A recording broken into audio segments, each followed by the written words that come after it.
Qu'est-ce que tu disais? Allez, allez bien Philippe.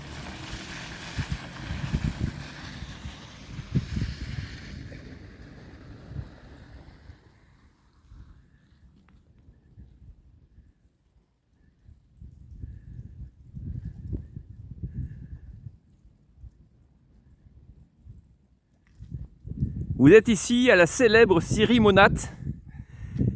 Le PDG de la scierie est ici présent. Il s'appelle Manu. Et Manu a des stocks de chêne impressionnants, mais le Brexit l'empêche d'amener les stocks vers l'Angleterre. Et bon, là, il va dégoter un nouveau client. Et sa scierie doit trouver de nouveaux débouchés. C'est une des 10 dernières scieries des Ardennes qui se trouve pile sur la limite de l'Ardenne. L'Ardenne pourrait avoir entre 3 à 6 000 emplois en bois, mais à cause de la concurrence de la Chine, qui achète à vil prix tout le bois ardennais, il n'y a pas de filière bois sur les Ardennes, ce qui est absolument incroyable. Donc vous voyez que c'est éloigné les collines noires du bassin parisien, et là on est sur la coupe d'abord de la Barre, ensuite de la Meuse, la Chière, et puis après la Semois. Parce que le socle ici est un socle schisteux, et plus loin c'est un autre socle, même si ça ne se voit pas en surface à cause des couches sédimentaires du secondaire. Et je ne suis pas géologue, je laisserai la parole au géologue. Manu, un petit mot s'il te plaît. Un mot sur quoi? Sur ta scierie. Sur la Syrie? Ouais. C'est une des dernières scieries artisanales implantées dans le massif forestier des Crêtes ardennaises. Une scierie qui aimerait bien continuer à travailler. Malheureusement, les forêts qu'on peut voir depuis la Syrie sont souvent livrées à l'économie chinoise. Et donc on a une exportation massive des grumes de bois, de chêne notamment, qui est l'essence qu'on travaille majoritairement ici.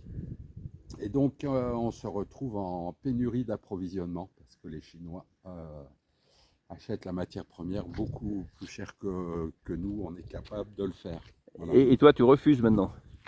Donc moi j'ai travaillé avec la Chine et maintenant je me refuse de continuer à le faire pour des questions d'enjeux de dérèglement climatique, entre autres, puis du maintien de l'emploi local.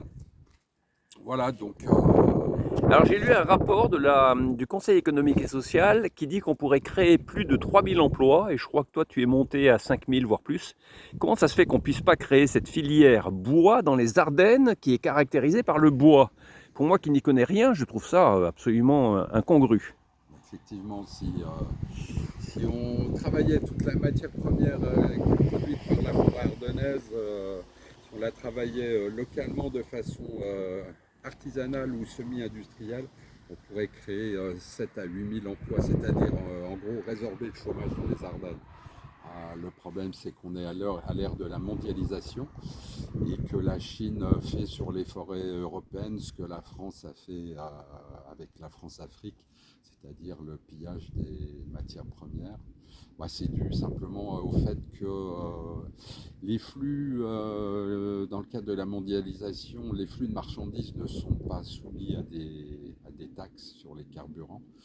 Donc les porte-containers qui consomment du fioul lourd ont des prix dérisoires. Ça coûte moins cher de prendre une grume de bois depuis le port d'Anvers et de l'emmener à Shanghai que de prendre cette même grume de bois, de faire Charleville-Sedan. Voilà, alors que Charleville-Sedan c'est 23 km et Anvers-Shanghai c'est 15 500 km par la voie la plus courte. Ah, c'est incroyable. Ou 25 800 km par la pointe d'Afrique du Sud. Voilà, donc il faut savoir qu'à Shanghai, le coût de main-d'œuvre horaire d'un salarié de Syrie, c'est l'équivalent de 37 centimes actuellement de l'heure. Alors qu'ici, nous, le coût horaire d'un employé de Syrie, on est autour de 37 € de l'heure. Voilà. Donc la messe est dite. Oh là là. Merci Manu pour ce cours d'économie rapide. Et vous voyez qu'il y a une question pour les Ardennes qui est posée, une question cruciale.